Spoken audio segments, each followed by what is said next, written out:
మనకి మహిమ కలుగుగాక. ప్రియదేవుని బిడ్డలారా, ప్రతి ఉదయకాలం మరి ఎంతో ఆత్మీయంగా చక్కగా ఒక వాక్కునిచ్చి దేవుడే మనల్ని బలపరుస్తూ ఉండగా ఈ దినం దేవుడే మనతో ఏం మాట్లాడుతున్నాడు చూద్దాం. దేవుని బిడ్డలారా, పరిశుద్ధ లేఖన గ్రంథంలోంచి లూకా శుభవార్త 2వ అధ్యాయం 21వ వచనం చదువుకుందాం. ఆ శిశువు నాకు సున్నతి చేయవలసిన 8వ దినమున గర్భమందు ఆయనను పడక మునుపు దేవదూత చేత పెట్టబడిన యేసు అని పేరు వారు ఆయనకు పెట్టిరి. మోషే ధర్మశాస్త్రం చొప్పున వారు తమను శుద్ధి చేసుకున్న దినములు గడిచినప్పుడు ప్రతి తొలుచులు మగపిల్లను ప్రభువుకు ప్రతిష్ఠ చేయవలనని ప్రభు ధర్మశాస్త్రమందు రాయబడినట్లు ఆయన నన్ను ప్రభువుకు ప్రతిష్ఠించుటకును ప్రభు ధర్మశాస్త్రమందు చెప్పబడినట్లుగా గువ్వల జతనైనను 2 పావుల పిల్లలైనను బలిగా సమర్పించటకును వారు ఆయన యెరూషలేమునకు తీసుకొని పోయిరి. దేవుని బిడ్డలారా, ఇక్కడ మనం చూస్తూ ఉన్నాం ప్రభు అయిన యేసుక్రీస్తు గురించినటువంటి యేసుక్రీస్తు ప్రభు యొక్క జన్మం తర్వాత ఈ లోకానికి ఎంతో అద్భుతమైన వెలుగు కలిగినట్లుగా మనం వింటూ ఉన్నాం. లోకానికి నిజరక్షకుడు, లోకరక్షకుడు, తన ప్రజలను వారి పాపం నుంచి రక్షించే అద్భుతమైన ప్రభు అయిన యేసుక్రీస్తు లోకానికి వచ్చిన తదుపరి మరి గొర్రెలు జ్ఞానులు తెలుసుకొని యేసును ఆరాధించడానికి వచ్చిన తదుపరి మరి ఆ యొక్క క్రిస్మస్ సంతోషంలో అందరూ గొప్ప వెలుగును చూసిన తదుపరి ప్రభు అయిన యేసుక్రీస్తు బాలుడిగా పెరుగుతూ మరి ఎదుగుచూ ఉన్న సమయంలో మోషే ధర్మశాస్త్రం లెక్కల చొప్పున మరి ఒక స్త్రీ బిడ్డను కన్న తర్వాత మొదటిగా తొలుచూలుగా పుట్టిన మగబిడ్డను దేవునికి ప్రతిష్టగా దేవునికి అర్పించాలన్న వాక్య లేఖనాన్ని బట్టి ధర్మశాస్త్రం యొక్క నిబంధనను బట్టి కన్యకైన మరియా యోసేపు ప్రభు అయిన యేసుక్రీస్తును దేవాలయంలో తీసుకుని వెళ్ళినట్లుగా దేవునికి ఏది చెయ్యాలో ఏది జరిగించాలో అక్కడ జరిగిస్తున్నట్లుగా మనం చూస్తూ ఉన్నాం. యేసుక్రీస్తు ప్రభుని దేవాలయంలోకి మొట్టమొదటిగా తీసుకుని వెళ్ళి ధర్మశాస్త్ర ప్రకారంగా నీతిని న్యాయాన్ని అనుసరిస్తూ ఒక మంచి భక్తులు చేస్తున్న మంచి కార్యాన్ని మనం చూస్తూ ఉన్నాం.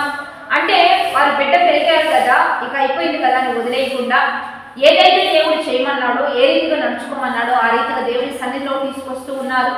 దేవుని నామానికి మహిమకరంగా మరి దేవుడి ద్వారా ఏదైతే బయలుపరచబడిందో, ఏ పేరునైతే పెట్టమని చెప్పారో అదే పేరుని పెట్టినట్లుగా ఇక్కడ మనం చూస్తూ ఉన్నాం. ఈరోజు దేవాది దేవుడు ఎన్నో రీతులుగా నీకు బయలుపరుస్తూ ఉంటాడు. అనేక రీతులుగా ఏం చేయాలి, ఎలా నడుచుకోవాలి సమస్తం నీకు బయలుపరచబడినప్పుడు ఆ పని అయిపోయిన తదుపరి కూడా దాన్ని చేయడానికి మనం ఎప్పుడు సిద్ధపడి ఉంటూ ఉందాం. దేవుని బిడ్డరా, బిడ్డ పుట్టిన వెంటనే మీరు మొట్టమొదటిగా తీసుకెళ్తుంది దేవుని సన్నిధిలోకి తీసుకొని వెళ్ళి మోషే ధర్మశాస్త్రం ఏమని తెలియజేస్తుందో, ప్రథమంగా పుట్టిన బిడ్డలు ఏం చేయాలో అన్నీ కూడా చెప్పబడిన లెక్కల ఆధారంగా, చెప్పబడిన ఆ యొక్క ఆజ్ఞల ఆధారంగా వారి దేవుని దగ్గరికి సన్నిధిలోకి తీసుకుని వెళ్తూ ఉండగా అక్కడ ఒక ప్రవక్త సిమియోను ఉంటూ ఉన్నాడు.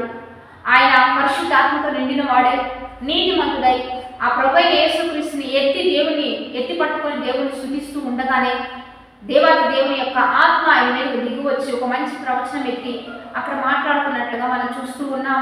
ఒక ఖడ్గము నీ హృదయంలో నుంచి దూసుకొని వెళ్తదని, ఇక నన్ను సమాధానంతో వెళ్ళనిమ్మని ఆమె చెప్పడం, ఆమె అట్లా వెళ్ళడం, ఇక ఆ సేవకుడు ప్రవచనాన్ని బట్టియే మరి రాబోయే దినములలో మరి ఆ యొక్క ప్రభు యేసుక్రీస్తు శిలువ బలియాగాన్ని గురించిన ప్రవచనం అదంతా దేవుని బిడ్డరా. ఆయన చనిపోవడం, తల్లి అయిన మరియ ఎంతగానో వేదన చెందడం ఆ యొక్క ప్రవచనాన్ని బట్టి అక్కడ మాట్లాడడం జరుగుతుంది. కనుక దేవుని సన్నిధిలోకి వచ్చినప్పుడు మన భవిష్యత్తును గురించి దేవాది దేవుడే పరిశుద్ధాత్మను పంపించి దైవజనుల ద్వారా దేవుడు మనతో మాట్లాడతాడు.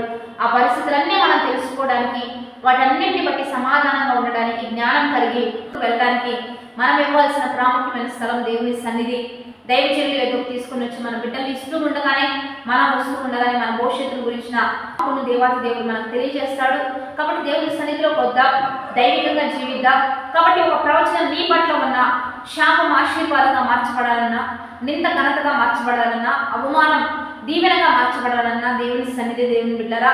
కాబట్టి కష్టంలో, వేదనలో, ఇబ్బందుల్లో ఉంటే నీ పరిస్థితులన్నీ ప్రార్థన ఒకటే మారుస్తుంది. దైవిక వాక్కు ఒకటే నీ జీవితాన్ని, నీ మార్గాన్ని సరళం చేస్తుంది. జీవపు ఓటల యొద్దకు నడిపిస్తుంది, జలగల ఓటల యొద్ద నిన్ను జీవింపజేస్తుంది. కనుక దేవుని సన్నిధిలోకి వద్దాం, ప్రతి పరిస్థితి మార్చుకుందాం. యేసుక్రీస్తు యొక్క రాక అనేకులకు దీవెన. కాబట్టి చీకటి నుంచి విడిపించబడాలన్నా, లోకం నుంచి దూరపరచబడాలన్నా దైవికంగా దేవుని యొద్దకు వద్దాం, దైవికంగా దీవించబడదాం. దేవుని సన్నిధిలో మన భవిష్యత్తును గురించిన మంచి జ్ఞానాన్ని తెచ్చుకుంటూ దైవికంగా సిద్ధపడుతూ ఇచ్చిన వాగ్దానాన్ని బట్టి ప్రార్థనా పూర్వకంగా సిద్ధపడదాం. పరిశుద్ధుడా, మహోన్నతుడా, ఈ దినము మీరు మాతో మాట్లాడిన ప్రతి వాక్కును బట్టి నీకు మహిమ. నీ ధర్మశాస్త్రం ఏది మాకు బోధిస్తూ ఉందో దాని ప్రకారంగా విని అనుసరించి నడుచుకునే గొప్ప ధన్యత మాకు దయచేయండి. ఎక్కడ మర్చిపోక, ఎక్కడ విడిచిపెట్టక, ఎక్కడ కలిగిపోక నీతి మార్గంలో, యథార్థమైన మార్గంలో మేము ముందుకు కొనసాగుతూ ఉండగా మా భవిష్యత్తు గురించిన మంచి వాక్కులు మాకు బయలుపరుస్తూ మా జీవితాన్ని ఆశీర్వాదంలో నడిపించమని, బర్త్డేస్, మ్యారేజ్ చేసుకున్న వారికి దీవెనలు, శుభములు ప్రార్థిస్తూ ఈ ఘనమైన నామానికి మహిమ తెచ్చుకోమని నజరేయుడైన యేసుక్రీస్తు నామమున పేరట అడిగి వేడుకొని ప్రార్థిస్తున్నాము తండ్రి. ఆమె మంచి లైక్, షేర్, కామెంట్ చేసి దైవికంగా సిద్ధపడండి. మరి 7 దిన ఉపవాస ఆరాధన జరిగించబడుతూ ఉన్నాయి. మరి 26వ తారీఖు నుంచి 31వ తారీఖు వరకు ఈ యొక్క మరి వాగ్దాన పూర్వకమైన ఆరాధనలు, ఉపవాస ఆరాధనలు, న్యూ ఇయర్లో మంచి వాగ్దానం తీసుకోవడానికై, మంచి దైవ వాక్కును పొందుకోవడానికై, వాగ్దాన పూర్వకమైన ఆశీర్వాదం కొరకై 7 దినాల ఉపవాసం నుండి మనం ముందుకు కొనసాగుతున్నాం. 7 దినాలు ఎందుకంటే యెహోషువ 7 దినాలు తన సైన్యంతో, పరివారంతో దేవుని స్తుతించగా బంధకాలు తొలగిపోయినట్లుగా మనం వింటూ ఉన్నాం. రెండోదిగా యాకోబు రాత్రంతా పెనుగులాడి ప్రార్థనలో పోరాడి దీవెన ఇశ్రాయేలుడిగా మరి మంచిగా దీవెన నొందిన బిడ్డగా మనం చూస్తూ ఉన్నాం. పోరాడి పొందుకున్న వారు, పోరాడి గెలుచుకున్న వారిని బైబిల్ గ్రంథంలో మనం ఎంతోమంది చూస్తూ ఉన్నాం. హన్నా దేవుని సన్నిధిలోకి వచ్చి ప్రార్థించి ఒక గొప్ప సమయాలను పొందుకుంది. ఎస్తేరు 3 దినాల ఉపవాసం నుండి దేవుని సన్నిధిలోకి గడిపి అద్భుతంగా తన ప్రజలకు రక్షణ తీసుకుని వచ్చింది. అట్లాగే బైబిల్ గ్రంథంలో మనం ఎవరిని చూస్తూ ఉన్నాం, నయమాను 7 మార్లు మునిగి కుష్టి రోగాన్ని పోగొట్టుకున్నారు. ప్రతి ఒక్కరిని యెహోషాపాతు రాజైన దేవుని సన్నిధిలో యోధా వారు, యెరూషలేము వారితో కలిసి ఉపవాసం ఉండి శత్రువులను జయించినట్లుగా మనం చూస్తూ ఉన్నాం. ఒక జయం పొందుకోవడానికి, ఒక అద్భుతమైన బహుమానాన్ని పొందుకోవడానికి, కృపను పొందుకోవడానికి, స్వస్థత పొందుకోవడానికి, మంచి దినాలను చూడడానికి భక్తులంతా ముందుగా దేవునితో పోరాడి వారు జయం పొందారు. కాబట్టి మనం కూడా అదేవిధంగా మరి చక్కగా 7 దినాలు ఎక్కడ ఈ సంవత్సరంలో దేవుడు చేసిన కార్యాలను బట్టి మహిమ పరుస్తూ కొత్త సంవత్సరంలో కొత్త దీవులకు అడుగు పెడదాం. పోరాడి గెలుచుకొని చివరి దినాల్లోనైనా బ్లెస్ అవ్వడానికి సిద్ధపడదాం. లైవ్ ఇస్తున్న పాస్టర్ యెహోషువ జేపీఎం చర్చ్ ద్వారా మీరందరూ కలుసుకోండి. ఆ లైవ్ ద్వారా అయినా ప్రార్థనా పూర్వకంగా సిద్ధపడదాం, దైవికంగా దీవించబడదాం.